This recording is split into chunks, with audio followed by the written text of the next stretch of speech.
There are forces inside of humans that make them resistant to new ideas, no matter how good they are. Unless you address the human element, the psychological barriers and forces in your innovation effort will be stifled. Put that coffee down. Creators are leaders. Be careful what kind of leaders you're producing here. Helen, we're both in sales. Let me tell you why I suck as a salesman. They realized that to be in power, you didn't need guns or money or even numbers. You just needed the will to do what the other guy wouldn't. I'm not leaving. The show goes on.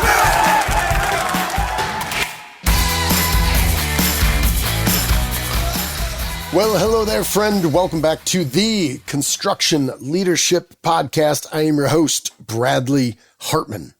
Now, in today's episode, I'm excited to bring to you my conversation with Miss Randee Herrin. We're talking about change management, readiness of departments and teams for change. We're talking about innovation and adoption and offsite manufacturing.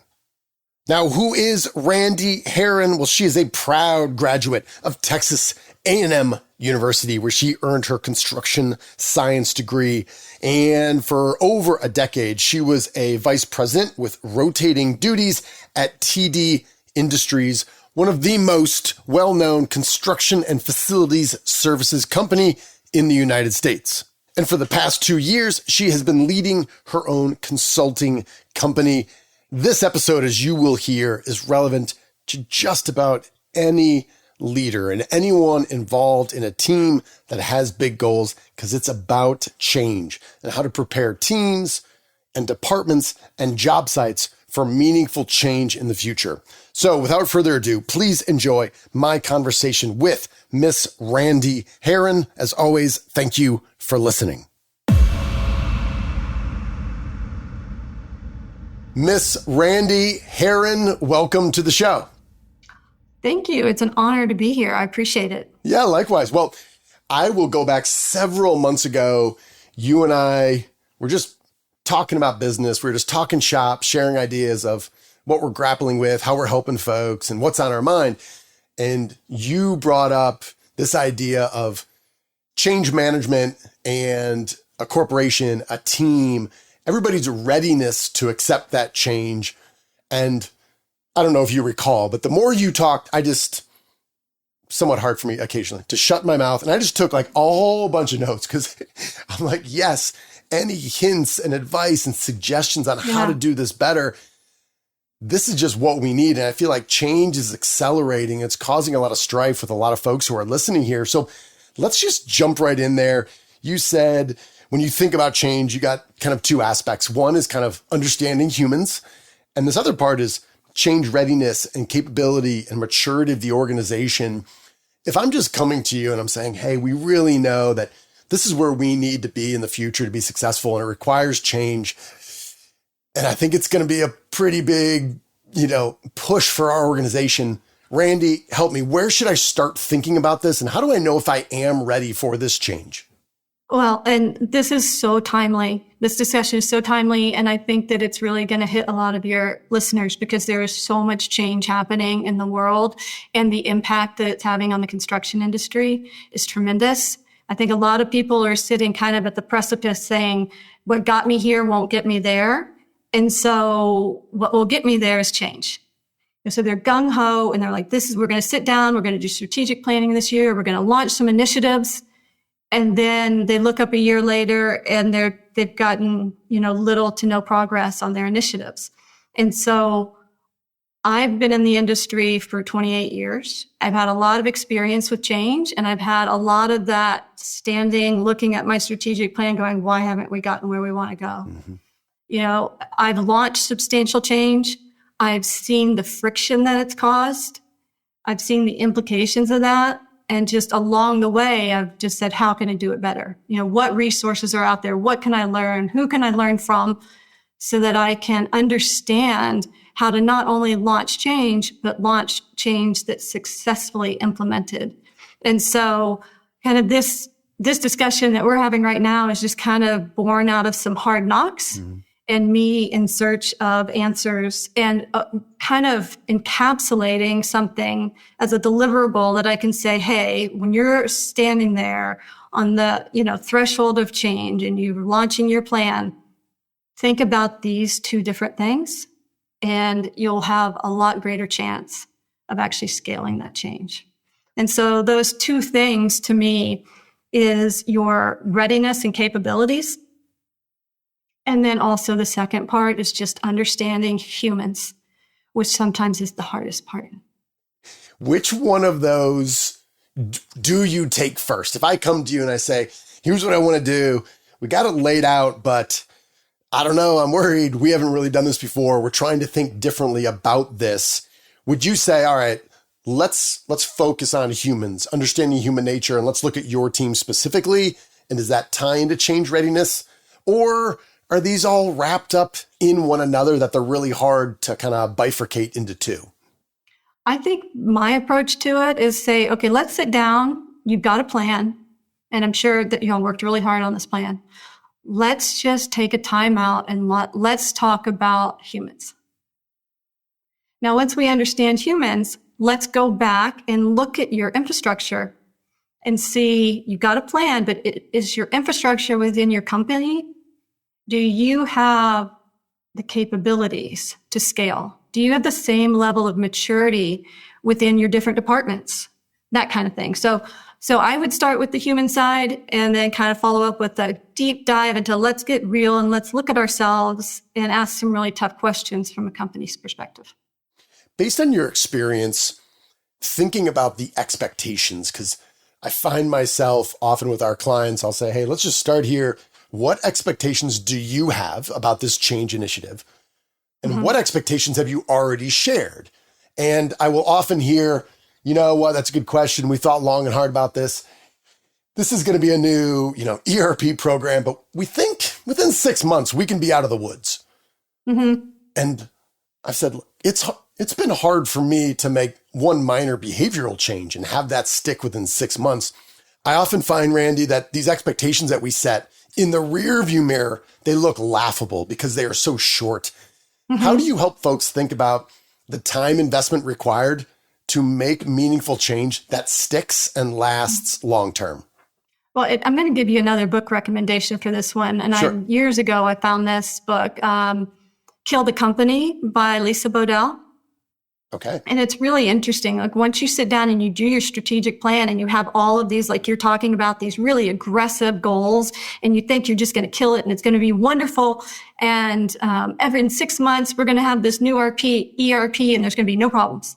Well, what I learned from Lisa Bodell is that when you get your plan together, it's a great opportunity to do an exercise called Kill the Company, where you get out your markers and your whiteboards and whatnot, and you say, okay, we've got this plan. What would kill it? Let's just write down all of the things that we could think of, even things you think are crazy, because they're actually not that crazy. And come up with that list and then look at your plan and say, how do we engineer our plan so that these things aren't going to kill us? I think that's what's kind of helped me in the past. Yeah, this has me thinking, Randee, about this idea of pre-mortem. It sounds similar where you go into the future and I'll say, Randee, you and I are here. It's January of 2027. Got bad news. Not only was this a failure, but essentially brought the company to its knees. And now we're having a liquidity crisis and we almost literally killed the company. Mm-hmm. What was the most probable causes of failure? And you're right. A lot of times we can imagine what these are. Well, we burn out one of our key leaders and they quit and they go work for a competitor and you start running through theirs. So is that where you generally start, as you say, let's take a step back. Let's kind of invert the problem. Let's figure out where we don't want to be and make sure we don't put ourselves on a path to any one of those. Is that some version of kind of where you start the kind of that thought experiment? Yes, absolutely. Okay. And I have a little example. I think it was 2016 or 2017. I can't remember the exact year. I know the day that we met, anecdotally, Prince had passed away. So whatever year that was. Okay. That's just stuck in my head. But we did a Kill the Company on where I was previously, a Kill the Company about top leadership And one of the things that had come up that somebody wrote down was a pandemic. Back then, we had never had a pandemic before. I don't think that we planned for the pandemic. It was on our list. But it just shows you that sometimes you'll come up with stuff and somebody will say, oh, that's just crazy. That'll never happen. That'll never happen. But if it's on the list, there's a chance it might happen. So you really need to take a hard look at that, you know? Well, it's funny you mentioned that. I just started rereading, it's been several years, the book, The Black Swan by Nassim Nicholas Taleb. And it's this idea about these rare events that happened, and whether it's 9/11 or a pandemic. And the idea is, in and of themselves, each one of those is wildly unlikely to happen. However, when you think of any sort of financial or weather or any sort of disaster, one of those things is going to happen relatively soon that will impact us in some way. So while we don't know exactly what it is, the idea that it could happen, it is likely to happen. We just don't know what it is, right? So I think to even your point, I have to imagine on some level with your team back then to know that at some point, even just for a minute, the idea of a pandemic was on our radar. Now, we didn't invest time. There was no plan, but I think that has to even help people, give them a little bit of confidence that this isn't something no one has even thought about ever.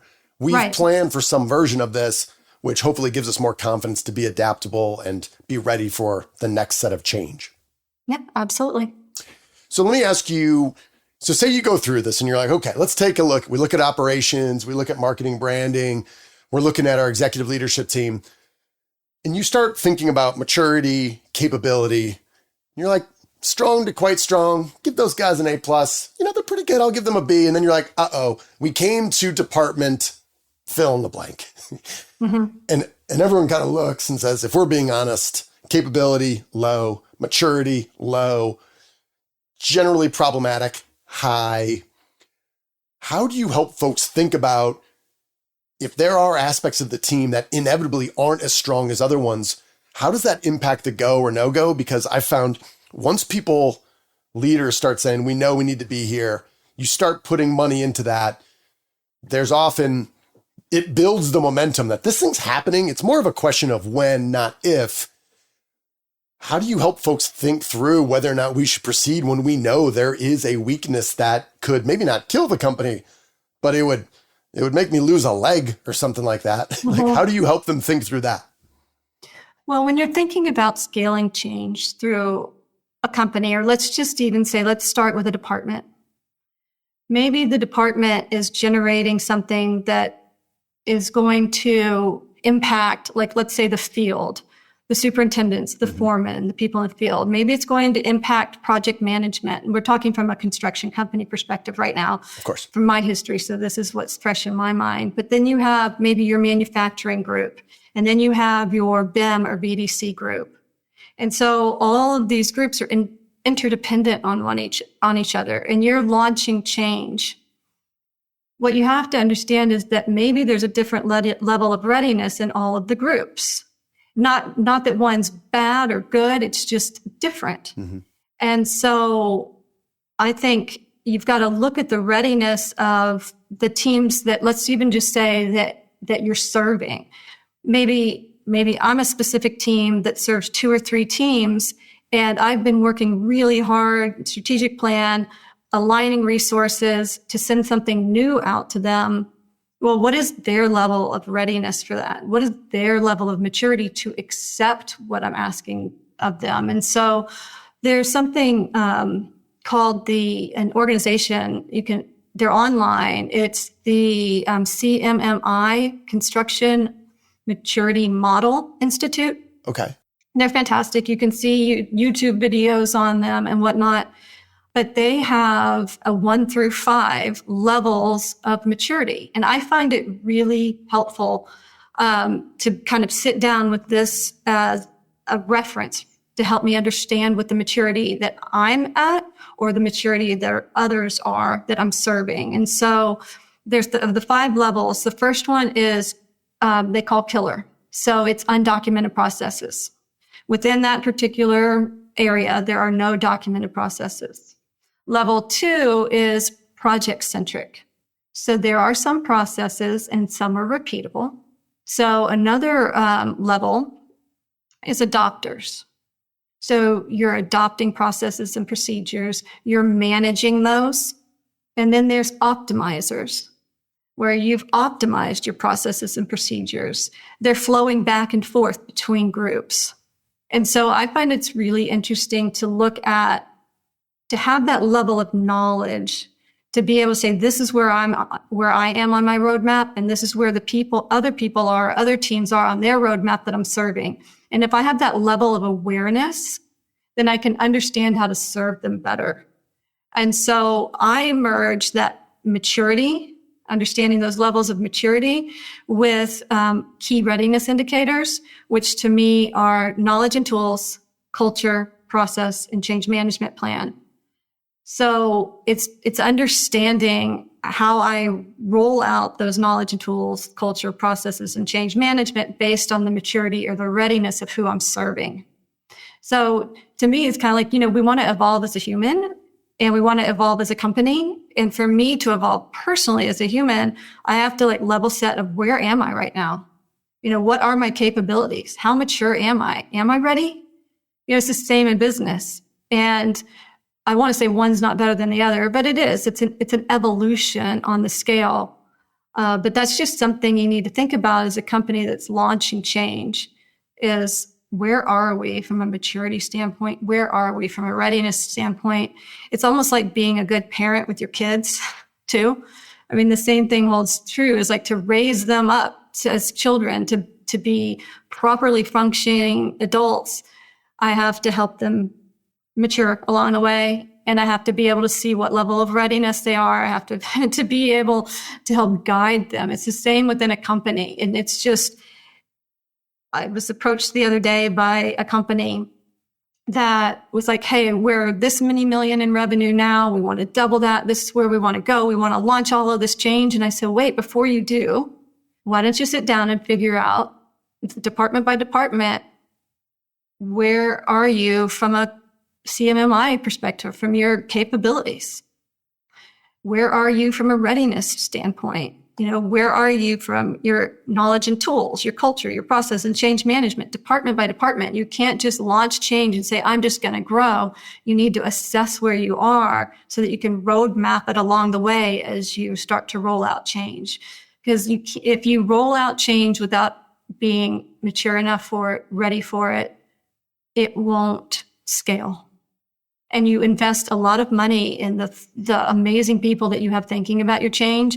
And you probably all want to go a direction that's phenomenal. And I want everybody to be super successful. And the best way to be super successful is to understand where you are in life and how you need to improve or evolve to be able to meet that change head on. Well, this is really helpful for me because we work with a handful of clients, and there's the acknowledgement that a lot of the skills and talent and accumulated wisdom is largely tribal in nature, which is you join the team and you hang around, you spend some time with Randee, and then you work with Bill and you work with Jimmy, and you'll get it. You kind of soak it all up, but there's no discrete documented processes and repeatable, predictable things where it's a machine that runs and it's not built on the local unique expertise of an individual who's in a role now. Mm-hmm. And sometimes we'll know and they'll say, yeah, but we really want to do this. And I think we all kind of intuitively know you're not ready for that. We don't even document, how we show the people that start today where the bathroom is. You just got to run into Carol at the front desk and she'll tell you, right? So I think having that framework is something I'm really interested in learning more about. Let me ask you, kind of going back to the human side, it's not uncommon, I'm feeling something more on the personal side right now, but also in business where people are unhappy in the current, called the status quo. There's a level of suffering is involved, yet moving forward to a place that could theoretically alleviate that, they also don't want to go there. So they're resisting something when they're not happy about where they are now. From a rational standpoint, if you're people like me and probably like yourself, who I like change, I want change, got to figure out how we can evolve and do this better, it can be really frustrating. What have you found that works well to help people move beyond that by sharing, hey, you guys are giving a lot of us anecdotal evidence on why you're not happy here. Let's help you move forward. But there's something quirky about human nature where, I don't know, I'm not happy where I am, but I don't want to go in the future either. Yeah. I think that humans are the most wonderful part of the construction industry in what we do. I also think that humans are the hardest part of what we do if we're not aware. And, what was it? Maybe 3 years ago, I was kind of standing on the precipice of big change. I was listening to a quick little podcast, and they mentioned a book, and I bought that book, and it was called The Human Element. Okay. And it's Nordegren and Schoenthal, I think is the author. They actually teach change at a university. I can't recall the university right now. But just kind of that chance encounter with that podcast opened me up to the idea that I can have the best plan in the world. I can be ready. I can be capable. I can have the best processes that are flowing really well. But if I don't understand humans, my change still might not be received well. And everybody is working so hard and investing so much in change. It would be a shame to have those big investments not pay off because we didn't understand the human element. And that's why that book has meant so much to me. And one of the things that I learned from it is that they say this in the book, that there are forces inside of humans that make them resistant to new ideas, no matter how good they are. Unless you address the human element, the psychological barriers and forces in your innovation effort will be stifled. So humans are amazing and humans are complex and difficult. And how do you inspire them to believe in the change and want the change to be able to be successful? I don't know if I'm going to get this right. I heard one time that anxiety to change is particularly hard for humans because we sit with a lot of unprocessed grief. And in that change coming at us kind of connects us to other stuff that's not processed within us. And so it even makes us resist a little bit more. So it's just uniquely human. I probably didn't do the best explanation of that, but it kind of sticks with me to just know that people have a lot going on in their lives and their family and ancestrally. And then they come to work and they work hard. And, oh, by the way, here, we're going to change a bunch of stuff on you, And so really understanding that human side of it is so helpful to me. And within that book, there are 4 forces that they talk about that humans have a particular hard time with. And one of them is inertia. And that is the human desire to stick with what we know. Mm-hmm. Emotion. It is anxiety caused by change, right? And effort, which is the energy to make change happen. And reactance is I'm just going to resist it just because. Yeah. Right. I'm just going to dig in and resist it because it's different. It's reactance. And those 4 things are addressed in the book, The Human Element. And it really helped me because one of the things that they did was they gave an example of when Saudi Arabia wanted to shift within their country. This was 2016. And get away from oil independence to a startup. And culturally, that was a big shift for them. And just kind of walking through the inertia, the friction of inertia, which is to stick with what I know. Well, historically, kids going to university would go to work in the civil service for engineers for the government. Well, now if we shift to the startup community, which, what we know as the startup community is very different from that to entrepreneurship. And so, there was a lot of friction within that change to fundamentally say culturally, we're asking you to shift from something that is very, engineer, very specific. There's rules to it, to entrepreneurship, which is just, there's no rules, right? And there's a lot of risk. And so just understanding how do you remove the friction so that you can have inertia, so that you can move forward. And the same thing with that friction of effort was the energy to make change happen. It was hard to start a new business in Saudi Arabia because they hadn't encountered this yet from, we want a group of people to radically, move forward with a new way of doing business. Well, we're going to have to set up businesses and it needs to go fast. We need to make it easy. We need to remove the friction from that process, because if you're a young student and you're going to start a business and that process takes you months and months, you might just opt out. And so that was one thing that they had to look at, because once they launched this new initiative in 2016, they went to the end of the year and they looked up and only 3 businesses were started. And they said, if we want to radically change, we don't understand. We've asked people to do this. This is where we're going to go.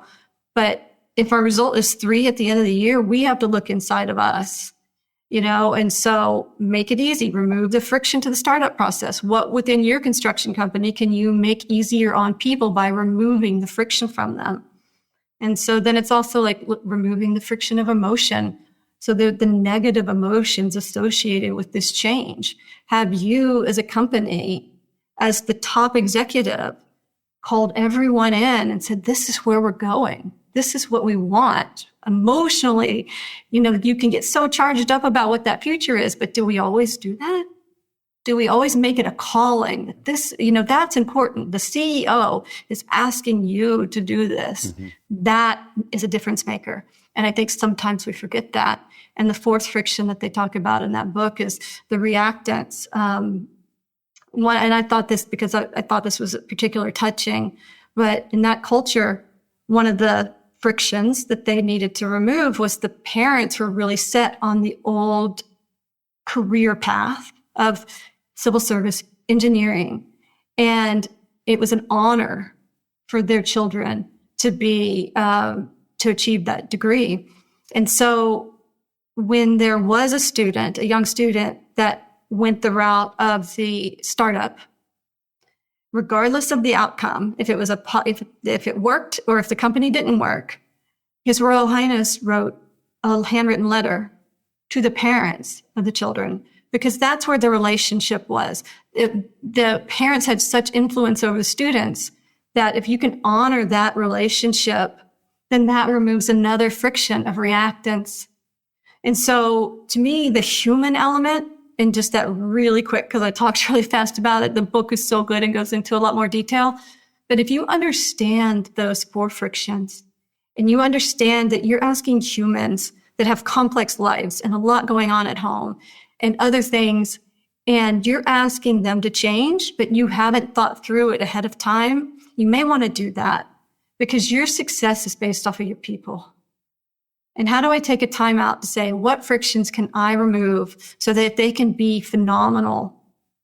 And that is some forethought. That's, right. Awareness, evolution. Let's look at this from a higher level so that we can help them be successful, because they're the ones that are going to be successful. And if you set it up right and think through that, then they're more likely, you as a company are more likely for your change to be accepted. Yeah, it also has me thinking about the kind of the role of friction, and can you add friction intentionally to some of the old current processes that you want to, you're not just going to remove it, but I want to add enough friction to make it really obvious that I'm going to add a couple more hurdles that on some level you might just say, well, forget it. I'll just do it this way. And we've removed the friction in the new path and we've added some friction to the old path. Mm-hmm. Again, there's a lot of trial and error and some experimentation, but I think to your point, there are some predictable ways humans will resist change. How can we think about these as levers and think through what would happen if we add some here, delete some there? And again, I appreciate you kind of highlighting not only a resource as a book, but also these steps in here, because my mind is worrying right now about, this is how this might be applicable over here, to hopefully make our lives easier. Well, and I love what you just said. How do you make things how do you add more friction for routes that you don't want to go? I mean, I think that's a good parental advice too. Yeah. But I really like that ad that you have there. I think that's really helpful. Yeah, we found, just a quick aside, and then I'm watching the time here. I want to make sure we get you out onto your next thing quickly. But a real simple way is it was a new digital system. We'll leave it at that. And we were quit using the system, slowly start using this for these activities. And we just added a new page where you had to put in your username and a new password, and it changed every week. And well, 3 months in and people are like, I have to change my password again. And you're like, you don't. Yeah. You just got to stop doing that. And we kind of rolled it out, and you had the early adopters who were already using it saying, this is easier, try it. But for the laggards, every week got a new password. And slowly we just started seeing those people come over. Now, that's not a one size fits all, but that's just a really easy way that we just added just a little more friction. And if you still wanted to do that, you can. However, nobody likes changing and updating their passwords for it. And, it's one of those where it was a long string of characters. So just these little things that were a realization for these individuals that we're nudging you towards a better future. And we'd like you to come along in due time. If not, life's going to be slightly more annoying in very specific ways. So I love that. All right. Before I let you go, I want to talk to you. I know you've spent a lot of time. You have some thoughts. You've worked with folks. As you were thinking about, I know these are different things, and this is a whole, whatever. This is another 7-hour podcast we could do. Modular, prefab, offsite. As you look at the future, what is most exciting to you? Pick any direction you want to go in kind of the new changes and developments that are happening in that part of the construction industry. Yeah. What's most exciting to me is responding to the constraints. And the constraints are the work, especially in the heat of Texas or the heat of anywhere, or just the weather conditions. What the construction industry is hard. It can be dangerous in some instances. There's not enough people going into it. There's so many reasons why we are seeing a decline on the amount of people that want to go in this industry. And so I just think that it's interesting to look at that to say, how can we build in different ways? What is the role of offsite manufacturing? How can we look at our drawings, our buildings, and say, can we move from a project mindset to a product mindset? And it doesn't necessarily fit in every instance, but are there standard products that we can work on and develop that we can manufacture in a manufacturing environment that is controlled? You go to one place every day.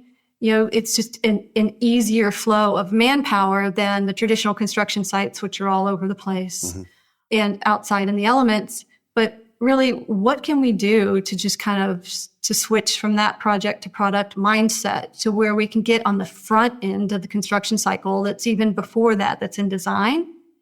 And it's a different way to go to market strategy. And I'm interested in offsite manufacturing bigger parts and pieces of buildings. I'm actually working with an owner currently that is, doing a really great job rethinking the way that they build and aligning and getting some new mindset in to be able to launch contract documents that help enable others to think creatively to build in an offsite way. So it's opening up your documents to be more friendly so that the ingenuity and creativity of this amazing construction community can then say, okay, this is how we can do it in a different way. This is how we can reduce the man hours on site. This is how we can make it safer. This is how we can be more cost certain. So that whole kind of envelope of what's going on right now with offsite manufacturing,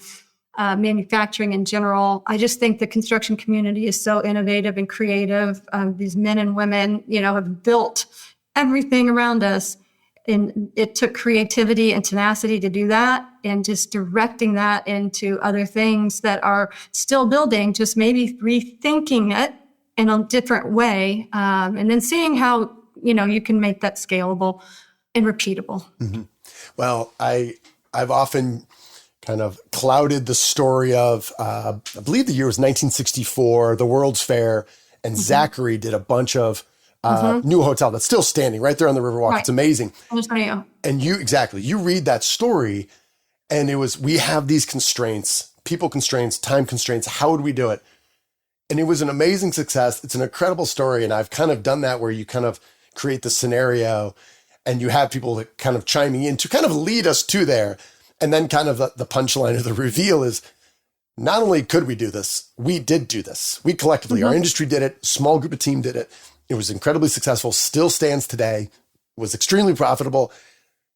But for some reason, we look at that now and are like, 75 years later, like, Right. that was tough. I'm not sure if we could do it. I'm like, well, of course we can do it. We did it, but we can't do it with the same mindset we have on how we build today. Right. So, and I think throughout history on any sort of innovation, rarely is it the first time we did it, it blew the doors off. There's always some people that are experimenting or trying some wins, and sometimes it's a victory, but it takes another 100 years for someone to say, yeah, that totally worked then. Yeah. We have all that technology and then some. Why can't we do it now? But, I think that leads us right back to that human element, kind of where we started. Right. And back to removing friction. The Zachary team removed the friction for that to happen. The owner I'm working right now is removing the friction to enable the creativity to allow it to happen.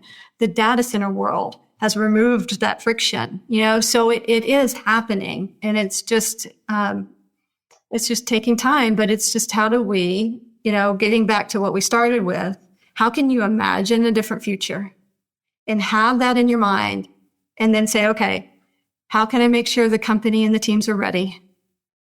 How can I make sure that I'm mature enough to handle this?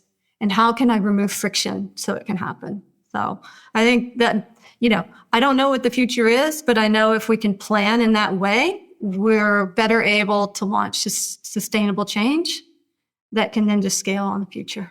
Yeah, I think that's well said. I think, Randee, that's a wonderful place to end. I've enjoyed speaking with you, and this time, and then previously when we spoke, I end up with this, which is just kind of a page full of notes. I got 2 more books to buy.